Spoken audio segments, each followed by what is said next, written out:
It's Pinky right here, man. Back checking the trap. Shout out to Pug the Gambler. Shout out to the Best Key. I know y'all see me doing the videos and y'all be like, where the hell is he at, man? It's a trail, you know what I'm saying? It's called Mind Your Business. Don't worry about all that. Look, I keep seeing a lot of videos online or whatever, posts or whatever. People keep saying, not people keep saying, it's just like every time I click on something, somebody's saying something about black men and they keep holding shit in. We don't like to speak as far as what we got going on, as far as, you know, what our mentality. But brother walking to you, you know what I'm saying, you okay, brother? Like, we don't share. Well, I'm here to tell y'all, man, fuck no, I'm not okay. I'm a black man. There's plenty of shit that I deal with that I don't share as far as you might not be the person I want to share it with. You know what I'm saying? But for me to hold everything in that's going on with me, nah, man. It's certain people in my circle, family, friends that I sit down, kick it with, chop it up with. You know what I'm saying? Let them know what the deal is, what's going on with me. You know what I'm saying? I'm just speaking for me as a black man. But to say that all brothers, I ain't gonna say all brothers, majority of brothers keep shit in, and they probably do. And I'm just here to let you know, fuck no, I'm not. I mean, shit, 10 years ago, I lost my son. And from that day to the day right now, shit, I'll never be all right. So I don't look at that as a weakness or something that I don't share. Just like I share who I need to share with. That's who the hell I share with. It's not I run to social media and be like, I'm going through this today, I'm having this today. Fuck no. I had to talk to who I need to talk to get my mind right, to get me back focused, and to keep me going, to keep myself motivated, to keep other people going. That's how I deal with shit. As far as me just saying shit, just random shit on the internet, nah, that's not how I get down. But to those who don't have a close-knit circle, good family, friends, or whatever, I mean, I respect it, I understand it. That's just not something I do, and I'm just speaking for me, because his death taught me a lot about myself and was instilled in me as far as strength. And I'm not talking about like a Superman type strength. I'm talking about like a mental strength, an almighty strength, power type strength. You know what I'm saying? To get through, it was like a, so to speak, like a healing process that I needed to know, that I didn't understand, that I probably needed to go through when that happened, took place. Like some people, you know, go to a therapist, whatever. I didn't go to a therapist. I just needed to heal, and my healing process was being amongst good people. You know what I'm saying? Not me knowing what process or what I would do or wouldn't do if that ever happened, because I ain't no type of hypothetical type of person anyway. So when it did happen, you know what I'm saying, I was like, damn, I realized I needed to heal first before I can do anything, before I can move on, because if I just do reckless, dumb shit and just go blip the fucking blur, you know what I'm saying, go crazy, so to speak, I might end up in a place I don't want to be. I might get tricked off the planet, you know what I'm saying? So I had to learn how to be focused. I had to learn how to be, you know what I'm saying, disciplined. I had to learn how to be fucking calm, because, you know, dealing with death, you just, you know what I'm saying, losing a child, it'll take you on a ride that you ain't ready for.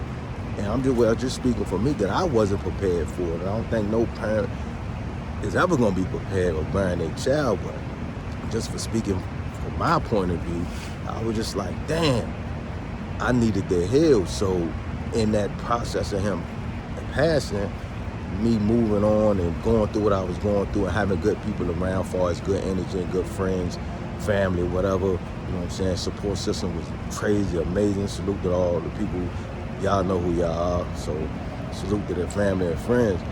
I didn't know I was gonna need that healing to transform myself into a different type of person, because like 4, 5, 6 years later, my wife get diagnosed with cancer. I'm like, shit.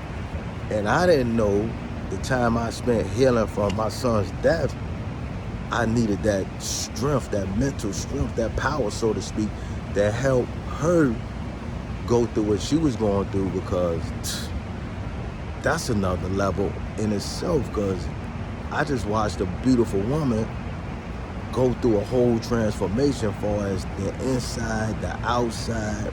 You talk about hair loss, insecurities, you know what I'm saying, just feeling like she's not attractive, whatever, lymph nodes, all type of shit that I ain't never heard of, as far as platelets and radiation and chemo. Never even heard of none of this shit. But me healing from what I was going through with my son prepared me to deal with, she was going to end up where she did end up, diagnosed with cancer. I mean, from, losing your hair, and I'm having to be the person, the husband. You want to lift up your family or your wife or whatever. But I really had to become something different for as to let her believe that, look, you still beautiful, And I'm not just saying that because I'm your husband. I had to really buckle down and be like, yo, you still beautiful. I don't care. No hair. I don't care. I just need you here. So it took me to a space where I had to tighten up. Damn, thinking, no smoking cigarettes, no ripping and running the streets. You know what I'm saying? And I ain't look as far as if my son didn't pass, I wouldn't even know how to even deal with helping her. So that was just a crazy situation that I was dealing with, but it wasn't the type of situation that I ran on and told a lot of people, or even told more than 5 people, you know what I'm saying? Because it wasn't the time to tell everything at that time. But I did share, and I did get some insight from different people because I needed to heal. I needed to find my footing. And I could have been on a shrink's couch or got some type of doctor medication or whatever, but that's not what I needed. I needed to be amongst people who knew me, and I knew them, that I could trust wholeheartedly with something that's life-changing, you know what I'm saying? And I found that amongst my circle. Now, I can't speak for everybody else's circle, but I know the people that I'm connected to, we all in. So the strength, that I got, that the Almighty instilled in me from my son's death, that I didn't even know I even had, didn't even know I was even getting the strength to get to. I didn't even know he was giving me this strength. Man, it was amazing, because I had to make sure I kept her up. I had to make sure I cut out the bullshit, because if I let her go, I couldn't imagine that shit. To be honest, it spooked the shit out of me, because I didn't realize for 1 second that I can lose my wife. Not saying it can't happen, but I didn't never think about her passing before my passing. Now, I know that sounds a little wicked, but I'm on some man shit, ripping running the streets. I always imagine that my man, I would have got killed first in the street doing some dumb shit. Whatever activities, gangs, drug, whatever the fuck, crooked cop, whatever. I always thought, the man go out, the old lady gonna be here to hold shit down for the kids or whatever. But when she was diagnosed and there was a chance of her dying, shit kind of threw me for a loop, like, what? I can lose my old lady. So I'm like, yo, buckle down, make sure she good 100%. You know what I'm saying? We was getting through it, she was getting away. But I mean, you talking about losing your hair. I'm cutting my wife's hair off, like getting the clippers. My wife bought a $300 wig, wore that shit for one day. I looked her dead in her face and said, look, don't ever wear that shit again, ever. No disrespect to nobody wear a wig, but I'm just speaking for me right now. I told her, don't ever wear that shit again. Took that shit off, I shaved that head bald.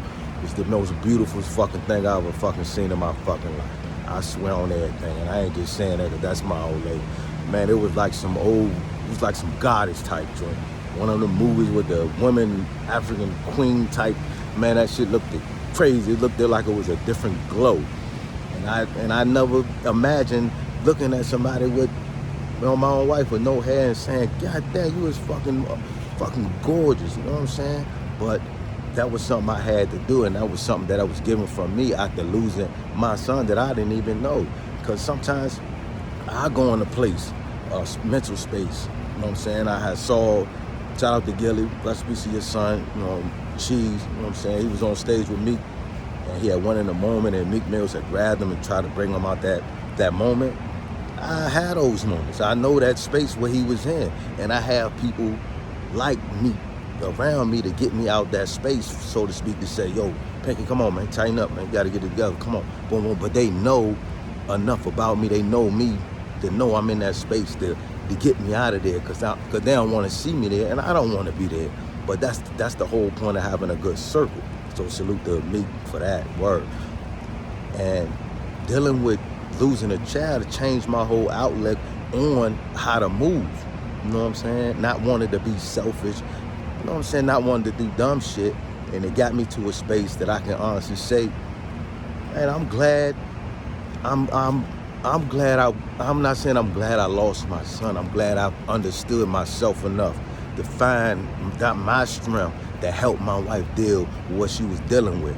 You know what I'm saying? And then after all was growing, her hair back and the weight back, boom, joint hit again. 2 times. They saying the word aggressive. It's coming back. She done died. I'm like, what the fuck? And it wasn't something we even shared with a lot of people. But people who knew. But when she first got it, we didn't share. We just kept it pushing. But she got hit with it again. I'm like, how you? She just lost her child her damn self. You know what I'm saying? She in it, and I ain't going no blaming God trip, blaming the white man or blaming the food, the society. I just looked her dead in her face and said, look, before we gonna fight again. And she looked at me and said, let's go. Went back to the radiation, went back to the chemo, went back to the motherfucking the hospital. Salute to the nurses and the doctors, yo. Some amazing nurses out here, doctors that you talking about the upbeat attitude, the people that hold shit down far as if you getting a blood transfusion, and these people that do these needles and all, yo, man, salute to these nurses, man, word. And the love they showed and the upbeat, and when she rung that bell at the end, it's a picture of me and her. I'll give you a picture later. I'm holding her peanut head, word. But it was the most beautiful thing, because like I said, I didn't care about the hair. I didn't care about the no physical shit. As long as you was here, we can fix what the fuck we need to fix together. And I'll never be right. And this was something that I shared with who I shared with. But far as to go tell the whole world about this, nah, because I didn't want a pity party path. That wasn't my style. That's never my style. My thing is to handle business and keep it pushing and show strength, because I'm got to give it to my other son. Got to give it to my daughter. I have to give it to my family, and then I got to give it to my friends, because I got to keep moving. But not to say I wouldn't share, or it's weak, or you were not a man if you hold shit in. Everybody's not gonna talk about what's going on with them, but there are people that they do talk to about their situation. This probably you not one of them. So don't look at it like black men don't talk about their feelings, you know what I'm saying, or what they got going on. Like I said, forever, I will never be okay. But I'm good, because what He Almighty instilled in me and what the people around me put in me, I'm gonna be good. I'm pinky. So if you see me out dancing, partying, laughing, having a good time, that's who I am anyway. But it's not to say I don't have issues or everything is on the upbeat. Fuck no. I be blur in my mind sometimes. I drop a tear just no reason, just out the blue. I'm like, what's wrong with Pinky? But those who know be like, oh yeah, I know the God good. He going through what he want to do. Get him out that space, and boom, and I'm right back at it, focused. But those are things that I go through, and that's just a part of who I am. But when I'm smiling good, I know I'm gonna be like that anyway, because I know what I'm blessed with from the Almighty. And my son is in me. He's with me. So when I shine, he shine. So that strength is what I'm passing. I had to lean towards my old lady to make her stand up and help her stand up and keep her standing beside me. Because shit, we got 2 other kids plus grandkids, and I be for damn, she gonna lead them or I'm gonna let her lead them. Because nah, all the strength and the power I have, what I can do, I'm gonna make sure everything go to where it's supposed to go. Not saying I can change things or stop things or prevent things, but shit, I can do my motherfucking part, man. And I ain't mean to get the cussing on that joint, but that's just how I was feeling. Because I be hearing little joints and I don't speak on a lot of shit. But I mean, motherfuckers talk to. I got homeboys right now I can pull up on. I say, you good, motherfucker? Be like, nah, man. I cut everything off right then and there. Be like, yo, let's chop it up. And after that chop up session, it goes no further than us. And after that chop up session, we laughing about some old shit, tripping on some, we back to normal programming type of shit. That's just the circle that I'm in. And if you don't have a good circle like that, or you don't have people, loved ones or whatever, by all means, go to the internet, go to social media, talk to you, go to a share stream, do what you gotta do. Shit, come in here and check the track with me. I mean, shit, do what you gotta do. But don't think the black men don't share. And I'm just not here to speak for all black men. I'm just speaking for me. I don't mind sharing shit. I'm trying to get through it every motherfucking day. That's how I am anyway. But if you see me out here chilling, smiling, shining or whatever, man, I don't think it's sweet.